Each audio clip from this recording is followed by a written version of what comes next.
Okay, this one's going to the porch. Great, kids, let's help Dad. Welcome to the neighborhood.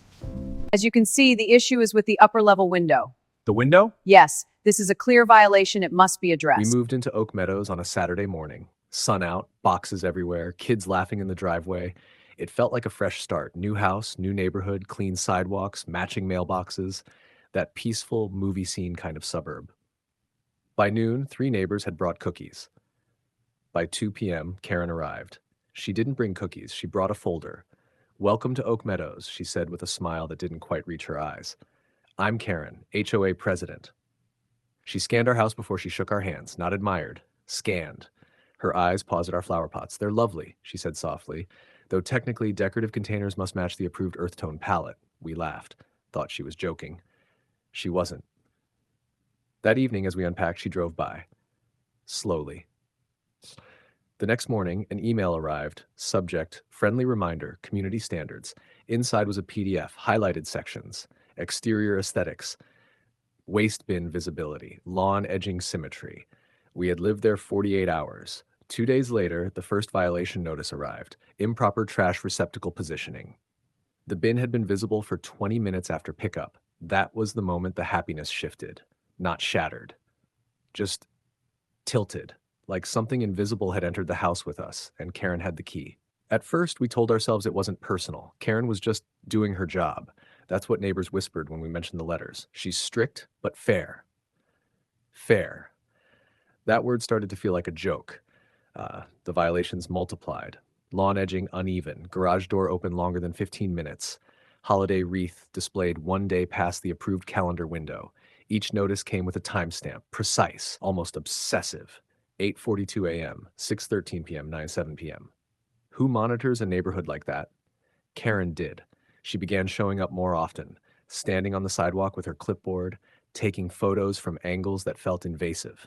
Once, she stepped halfway up our driveway without knocking. "I'm documenting," she said calmly. Documenting, like we were under surveillance. At the next HOA meeting, she projected photos of community compliance concerns. Our house filled the screen, zoomed in, circled in red. She spoke about declining standards. People avoided eye contact with us. No one defended us, because everyone knew something. Karen didn't just enforce rules. She picked people. And once she picked you, she didn't stop. We tried harder. Trimmed the hedges twice a week. Repainted the mailbox. Removed the flower pots completely. Still another envelope arrived. Repeat non-compliance with added administrative fees. By month 6, the total had crossed $7,000, and that's when it hit us. This wasn't about maintaining property value. This was about control, and Karen was enjoying every second of it. The final straw came on a Thursday. Certified mail. Notice of intent to file lien. We stared at the paper in silence.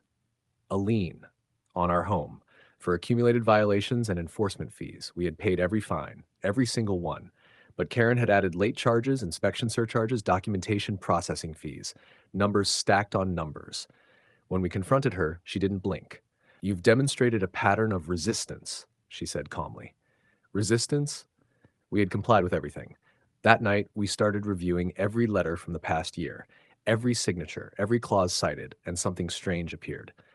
Certain violations referenced sections that didn't exist in the original HOA guidelines. The formatting was different. Different font, different spacing, amended but never voted on. We requested official meeting minutes approving those changes. There were none. Neighbors started talking quietly. One admitted she had the same invisible violation but was never fined. Another said Karen told her privately, "Just keep your yard looking nice and we won't have problems." Selective enforcement, public humiliation, private intimidation. We hired an attorney, and for the first time, Karen's emails stopped sounding confident. The courtroom was quieter than any HOA meeting had ever been. Karen sat confidently at first, blazer pressed, chin lifted. Our attorney presented the evidence calmly. Original HOA guidelines, modified versions circulated only to certain residents, proof of selective enforcement, financial records showing unauthorized fee increases without board approval. The judge asked one simple question: were these amendments properly voted on? Silence. Karen looked toward the board members sitting behind her. They looked away. The lien was dismissed, all fines voided, legal fees ordered reimbursed. But the real collapse happened afterward. Word spread. Neighbors demanded an emergency HOA session. This time, the room wasn't silent. Residents stood up, shared their stories, the fines, the intimidation, the fear. Karen tried to speak. No one listened. A vote was called. She lost by a landslide. For the first time since we moved in, she didn't smile. She didn't measure. She didn't document.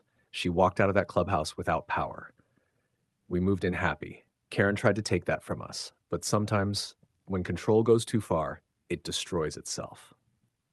If you've ever dealt with a power-hungry HOA or someone who abused their position, share your experience in the comments below. And if you want more real HOA stories like this, make sure you like, subscribe, and share. Because sometimes the only way to stop abuse is to shine a light on it.